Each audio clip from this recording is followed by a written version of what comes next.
Today I'm here to discuss about human geography. First of all, I want to introduce myself. I'm Gayatri Kalita, presently working in Excel Public School, Faculty of Humanities, Geography Department. So now, before coming to human geography, I just want to brief that human geography is a branch of geography. Geography is the main branch. Under that, basically we have two branches which we deal with high secondary classes. For class 11, physical geography was the basic concept, and now as of class 12 we will be dealing with human geography.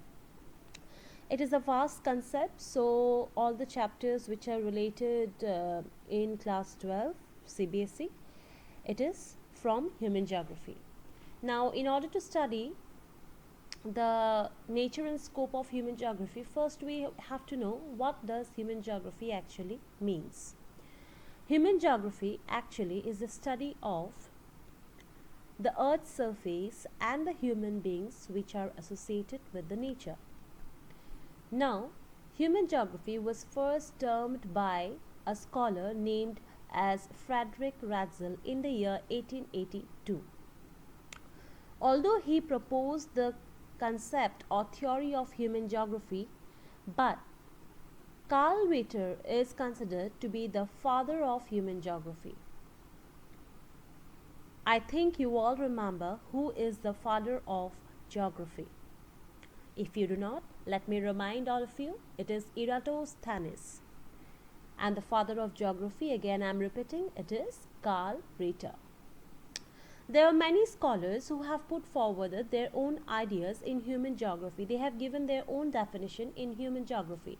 But when we come to class 12, geography, we cannot leave three important scholars who have contributed maximum to the field of human geography.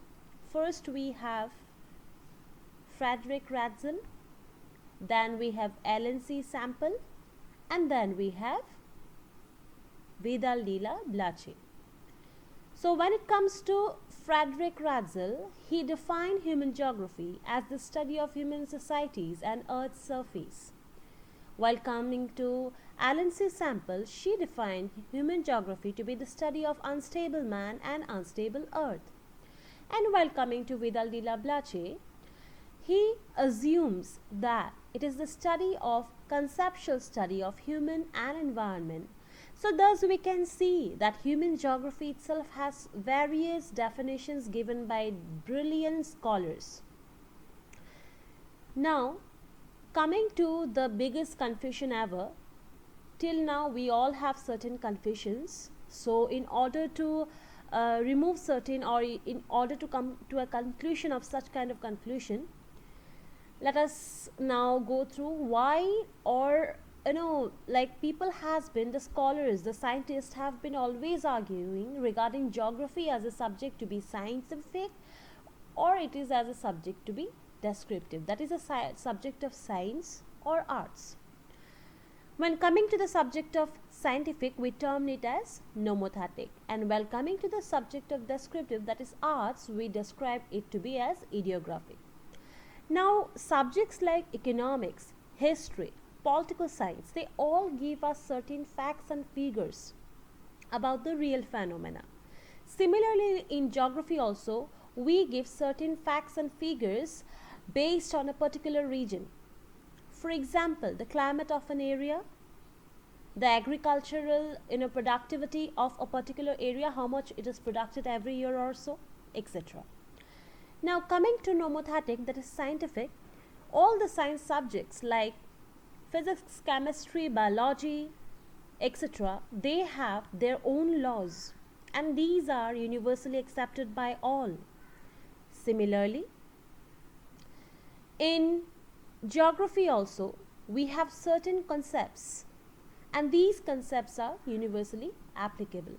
For example, in class 11 you have been studied about the theory of William Davis, which discuss about the three stages of landform: youth, mature and old. So thus it is coming to the next part of geography, human geography. It is the branches of human geography. So human geography have two main branches. Let me show you the slides so that it will be interesting. So when we say about the branches of human geography, first of all, we have naturalization of human. Like earlier, when there was the period of early man, human beings adapted the nature as it is. There were no modification, and human beings were to be get scared of the natural fury. With time, the human beings have slowly modified the nature with the help of technology. Here, technology is the main tool for changing the natural landscape into the cultural one, and that is known as the humanization of nature. So, earlier it was naturalization of human when human beings were totally dominated by nature, and now it is humanization of nature when nature is overpowered by human activities. Now, under naturalization of human, we have environmental determinism. So here the concept says as environmental determinism, that is the environment is totally determined by nature. Then we have under natural humanization of nature, we have possibilism. And possibilism means where we have multiple options, like we have so many possibilities. Human beings with the use of technology, we have just made everything easy for us. Certain possibilities we have from where we can, we are free to choose anything. Now there are certain other parts of geographers, like some other geographers, who claim that neither there should be total control of the nature nor we should totally control the nature.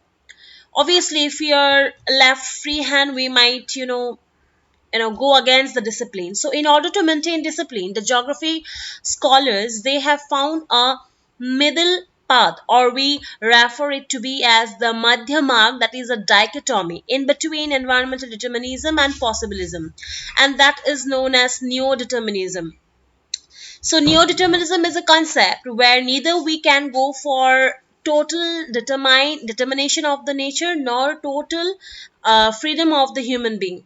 In middle, like we can go for neo-determinism by not destructing the. We can do any kind of developmental activity, but keeping in mind the natural, obstacles or the benefit of the nature, so that the nature won't be affected. Such kind of developmental activities can be carried out.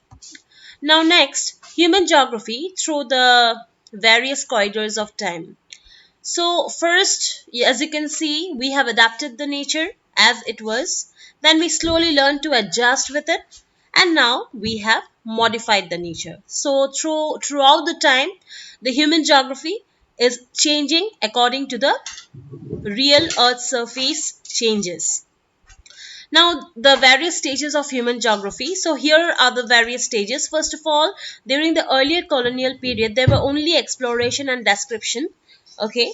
Then, during the later colonial period, regional analysis, special emphasis was given region wise. Then, slowly, during the 1930s through the interwar period, there were areal differentiation. Like area wise specification was given, how one area is different from the other. That was specified during this era. Then, during the later part of the 1950s to the late 1960s, special organization. Special here means, or it can also be referred as spatial. It means related to space, the space over the Earth's surface. So, how one space is different from the other, how spatially things are being organized, different factors are being organized. That is spatial organization. During 1970s, there were emergence of three different schools. One is humanistic school, another one is radical school, and the third one is behavioral school. We'll come to that later. Individually, we are going to discuss about them. Then came in 1990s, still present, we have the postmodernism in India, that is the quantitative nature in geography. So, this branch, that is in 1970s, this all the three schools, humanistic, radical, and behavioral, they are against of postmodernism in geography due to various factors. Now, as of we are talking about the branches of human geography, there's three different schools of geography. First, we have the welfare or humanistic school. which say the different schools of human geography. So first school, the humanistic or the welfare school, it is concerned with the social well-being of the society. For example, housing, health, and education. Then we have radical school, which is concentrated with the Marxist approach, Karl Marx, the population explosion, and it studies about the different causes of poverty, unemployment, deprivation, inequality in the society. Then we have the behavioral school, which studies about the perception on a particular thing. For example, the experiences on ethnicity. So these are the three different schools of human geography. Now comes the fields of human geography. Basically, we have six fields of human geography. That is social geography, human geography. Then we have here political geography. Then we have population geography. Then we have settlement geography, and then we have economic geography. So these are the various fields, subfields of human geography. So hence we come to the end of the chapter. Thank you so much.